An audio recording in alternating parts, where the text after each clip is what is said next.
बच्चों, हम convex lens और कनकेव लेंस के डिफरेंट टाइप्स पढ़ रहे थे, जिसमें हमने कन्वेक्स लेंस के टाइप्स को पढ़ लिए थे और कनकेव लेंस के दो टाइप्स रह गए थे, प्लेनो कनकेव लेंस। एक साइड प्लेन है, दूसरी साइड कनकेव है। कन्वेक्सो कनकेव, अगर हम इसको ध्यान से देखें, ये चीज़ बाहर की तरफ उभरी हुई है तो कन्वेक्स है इधर से, और इधर अंदर की तरफ गया हुआ है तो ये क्या है, कनकेव। तो इसको हम कहते हैं कन्वेक्सो कनकेव। हमारे पास लेंस से रिलेटेड कुछ छोटी छोटी टर्म्स हैं जो अभी हम सीख रहे हैं, आगे हमें डेरिवेशन में यूज़ करनी है। ये मैंने आपके लिए एक कन्वेक्स लेंस बना दिया। अब कन्वेक्स लेंस में दो स्फेरिकल सरफेसेस हैं। ये फर्स्ट सरफेस, तो इसका सेंटर ऑफ कर्वेचर C1 है और इसका पोल है P1।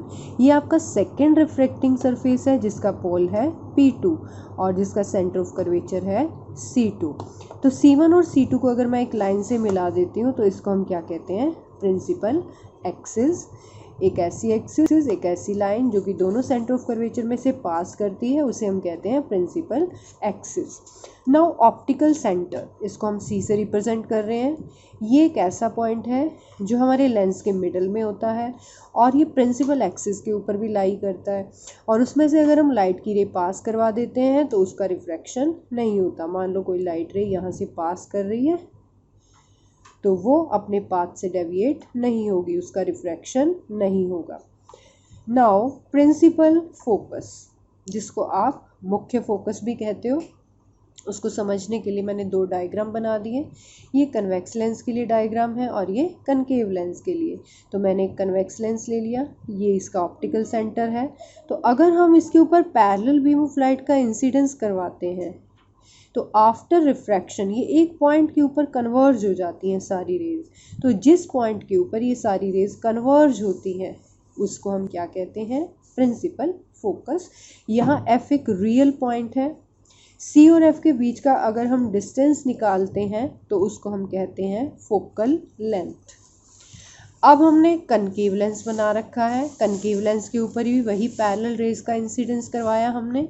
आफ्टर रिफ्रैक्शन ये रेज एक पॉइंट से डाइवर्ज होती हुई नज़र आती है, मींस ये यहाँ से स्प्रेड होती हुई नज़र आ रही है। एक्चुअल में तो रेज स्प्रेडिंग है, लेकिन पीछे कहाँ से आती हुई नज़र आ रही है, F पॉइंट से।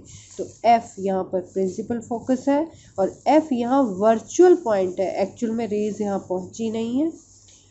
तो C और F के बीच के डिस्टेंस को हम क्या कहते हैं, focal length. Discuss about aperture. Aperture किसी भी लेंस का इफेक्टिव डायमीटर होता है जहाँ से लाइट का रिफ्रैक्शन हो सकता है। अगर अपर्चर ज़्यादा है तो हमारी इमेज भी ज़्यादा ब्राइट बनेगी। अगर अपर्चर छोटा है मीन्स रिफ्रैक्टिंग एरिया कम है तो वहाँ पर इमेज की ब्राइटनेस भी कम होगी। अब हम मेन फॉर्मूला जो हमारा 5 मार्क्स में आता है क्वेश्चन, लॉन्ग क्वेश्चन, वो है लेंस मेकर्स फॉर्मूला। ऐसा फॉर्मूला जिसकी हेल्प से हम लेंस बनाते हैं उसे हम कहते हैं लेंस मेकर्स फॉर्मूला। ये एक ऐसा रिलेशन है जो focal length, radius of curvature और रिफ्रैक्टिव इंडेक्स को कनेक्ट करता है। इसका यूज़ क्या है, अगर हमें लेंस बनाना है, मैन्युफैक्चर करना है, फैक्ट्रीज़ में जो लेंसेज बन रहे हैं, तो अगर हमें बता दिया जाए कि इस फोकल लेंथ का लेंस बनाना है तो ये सब बातें हमें कहाँ से क्लियर होंगी, लेंस मेकर्स फॉर्मूले से क्लियर होंगी। ये हमें कौन सा मटेरियल लेना पड़ेगा और उनकी रेडियस ऑफ कर्वेचर क्या लेनी पड़ेगी कि हमें डिज़ायर्ड फोकल लेंथ मिल जाए। तो डेरिवेशन से पहले हम कुछ कार्टेशियन साइन कन्वेंशंस यूज़ करते हैं, जो कौन सी हैं, जितने भी डिस्टेंसेस हैं वो सारे कहाँ से मेज़र किए जाएंगे, ऑप्टिकल सेंटर से। जो डिस्टेंसेस इंसिडेंट रे की डायरेक्शन में है वो पॉजिटिव लिए जाएंगे, अगर अपोजिट है तो नेगेटिव लिए जाएंगे। अगर हमारे पास कन्वेक्स लेंस है तो उसकी फोकल लेंथ हम हमेशा पॉजिटिव लेते हैं और कनकेव लेंस है तो उसकी फोकल लेंथ हमेशा नेगेटिव। तो अब हम जब डेरिवेशन करने जा रहे हैं तो उससे पहले हम कुछ एजम्पशंस भी लेनी पड़ती हैं। फर्स्ट एजम्पशन क्या है कि लेंस बहुत ही थिन है, इतना थिन है कि जो डिस्टेंसेस हम पोल से मेज़र कर रहे हैं अगर वो डिस्टेंसेस हम ऑप्टिकल सेंटर से मेज़र करें तो कोई ख़ास फ़र्क नहीं आएगा। अपर्चर जो है वो काफ़ी स्मॉल है, जो ऑब्जेक्ट है वो पॉइंट के रूप में है और प्रिंसिपल एक्सिस के ऊपर रखा हुआ है। और फोर्थ हमारी असम्पशन है कि जो हमारी इंसिडेंट रे है, रिफ्रैक्टेड रे है, वो प्रिंसिपल एक्सिस के साथ बहुत स्मॉल एंगल्स बनाएंगी। तो इससे, इस कंसेप्ट से पहले हमने कुछ 3 डेरिवेशंस करवाए थे मैंने आपको रिफ्रैक्टिंग सरफेसेस वाले, refraction at the convex spherical surface, concave spherical surface, कुछ एजम्पशंस वहाँ से मिलती जुलती हैं क्योंकि वो सारे फॉर्मूले एज इट इज़ हमने यहाँ पर यूज़ करने हैं। अब हम अपना कंसेप्ट शुरू कर रहे हैं। लेंस मेकर्स फॉर्मूला किसको यूज़ कर रहे हैं इसमें? लेंस मेकर्स फॉर्मूला निकालेंगे किसकी हेल्प से? कन्वेक्स लेंस की हेल्प से। तो ये मैंने अपना कन्वेक्स लेंस ले लिया, एक्स वाई इसकी बाउंड्री को नाम दे दिया, C is the optical centre, C1 C2 are their centre of curvature, P1 P2 are their poles. ये हमारी प्रिंसिपल एक्सिस हो गई। O is the object which is placed on the principal axis, it is a point object. यहाँ से एक रे start हुई, ए point के ऊपर इंसिडेंस हुआ। ये हमारे दोनों साइड एयर है तो रेयर मीडियम, बीच में कांच है, ग्लास है तो डेंसर मीडियम। तो फर्स्टली हमारी रे कहाँ से कहाँ जा रही है? Rare to denser. यहाँ पर रिफ्रैक्शन हो गया एक बार रिफ्रैक्शन हुआ तो हमारी रे कहाँ तक पहुँच गई? बी पॉइंट तक। अब थोड़ी सी एजम्पशंस हम करेंगे, हम ये मानेंगे कि सेकंड बाउंड्री है ही नहीं, मतलब हमारा यही सारा का सारा सिस्टम कॉन्टिन्यूटी में है, मतलब ये हमारा कन्वेक्स सरफेस था और आगे तक यही है, फिर ये सेकंड बाउंड्री नहीं है। अगर सेकंड बाउंड्री नहीं है तो इसका मतलब ये रिफ्रैक्टेड रे आगे बढ़ाने पर कहाँ मिलेगी? I1 पोजीशन के ऊपर। तो हम अगर पहली सतह की बात कर रहे हैं तो हमारे लिए इमेज कहाँ बनी? I1 पोजीशन के ऊपर। यहाँ पर O हमारा ऑब्जेक्ट है तो CO, क्योंकि C हमारा ओरिजिन है, ओरिजिन मीन्स सारे डिस्टेंसेस हमें C से मेज़र करने हैं, तो CO इक्वलेंट टू P1 हो। हमने कहा था कि लेंस बहुत थी ना, जो दूरी हम C से मेज़र कर रहे हैं वो P से मेज़र करें तो लगभग इक्वल है। और ये हमारा क्या है? Object distance. तो सिंबल क्या ले लिया? U। हमारी इमेज है I1 पोजीशन के ऊपर तो CI1 is equal to P1 I1, क्योंकि हम पहली सतह की बात कर रहे हैं और उसका पोल है P1। तो ये हमने इंटरमीडिएट इमेज को I1 कहा था तो इमेज डिस्टेंस को कह दिया V1। अब CO is equal to P1O, this is radius of curvature of the first surface, तो R1 कह दिया। अब क्योंकि रे कहाँ से कहाँ जा रही है? रेयर से डेंसर, तो हमें पहले वाला एक्सप्रेशन यूज़ करना है जो रेयर से डेंसर के लिए आया था, उसमें मैंने थोड़ा सा ही चेंज किया। U का सिंबल तो U के रूप में ही है, लेकिन V की जगह क्या लिख दिया? V1, क्योंकि हमारी इमेज डिस्टेंस है V1। और R के स्थान पे क्या लिख दिया? R1। This is equation number 1। अब हमारा, क्योंकि हमें तो पता है ना कि लेंस का जो मटेरियल है वो कॉन्टिन्यूटी में नहीं है, मतलब XP1Y ही तो नहीं है, आगे एक बाउंड्री भी तो बन रही है XP2Y।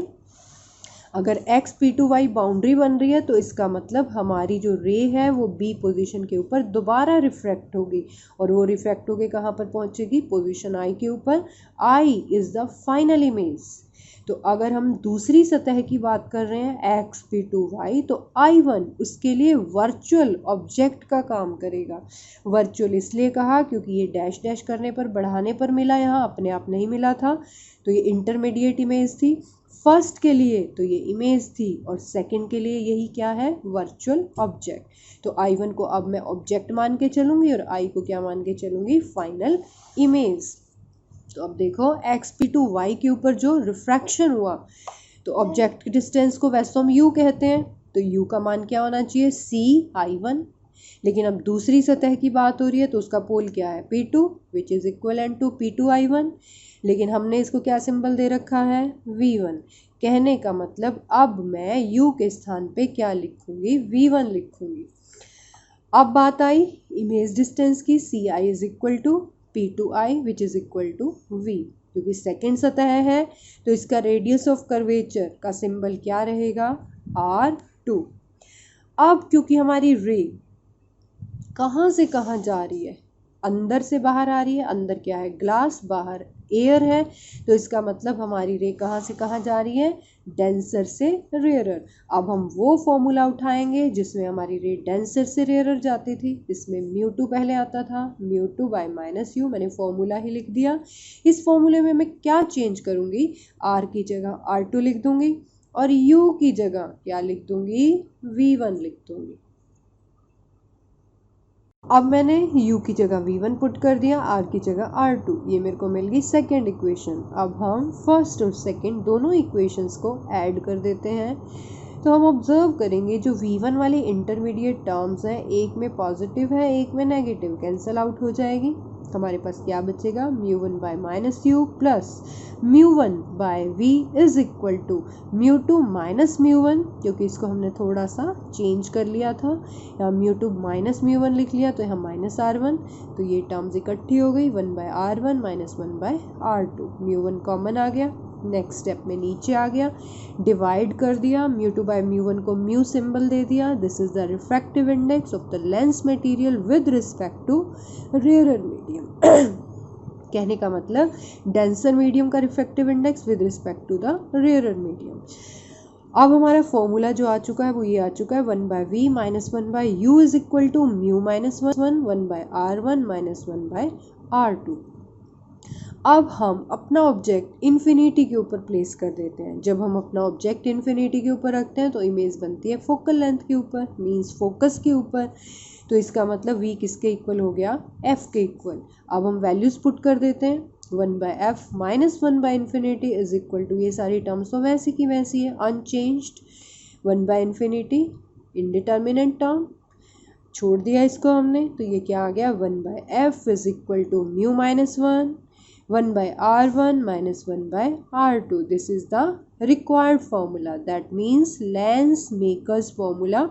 इसमें 4 टर्म्स आ रही हैं, एक तो लेंस की फोकल लेंथ, लेंस का रिफ्रैक्टिव इंडेक्स, एक इसके दोनों सरफेसेस की रेडियस ऑफ कर्वेचर। तो इस फॉर्मूले को हम कहते हैं लेंस मेकर्स फॉर्मूला।